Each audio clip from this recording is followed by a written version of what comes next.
বন্ধুরা, আমি দেখুন এই হেলাঞ্চা শাক রান্না করব, তাই পরিষ্কার করতে বসে গেছি। দেখুন পাতাগুলো আলাদা করে ফেলেছি, আর পাতাগুলো অনেক শাক থেকে আমি পরিষ্কার করে নিলাম। এখন ছোট ছোট করব। বন্ধুরা, আমি সুন্দর করে পরিষ্কার করে নিয়েছি। দেখুন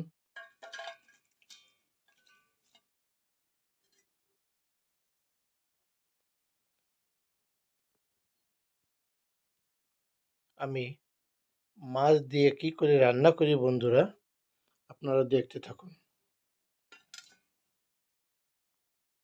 আমি সুন্দর করে ধুয়ে নিয়েছি হেলেঞ্চা শাক। আমি কি করে রান্না করি দেখতে থাকুন। তেল গরম হয়ে গেছে, আমি রাঁধুনি দিয়ে দেবো। একটু রসুন কুচি দিয়ে দেবো,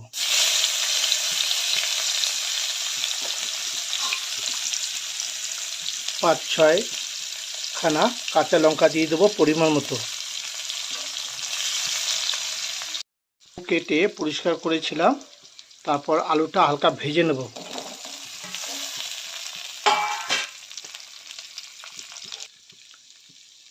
পরিমাণ মতো লবণ দিয়ে দেবো, পরিমাণ মতো হলুদ দিয়ে দেবো,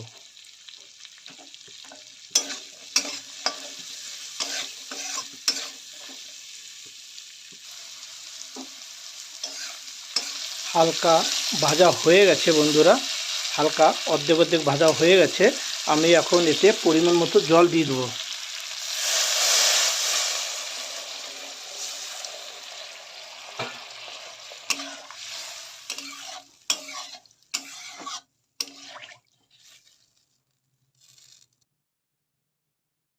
ততক্ষণে জল গরম হোক।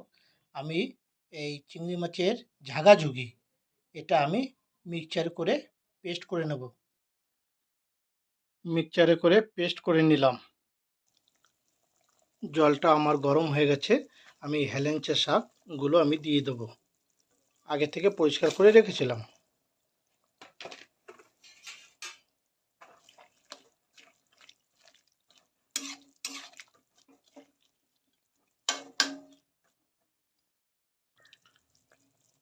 বন্ধুরা, আমি মাছের মাথা দিয়ে দেবো।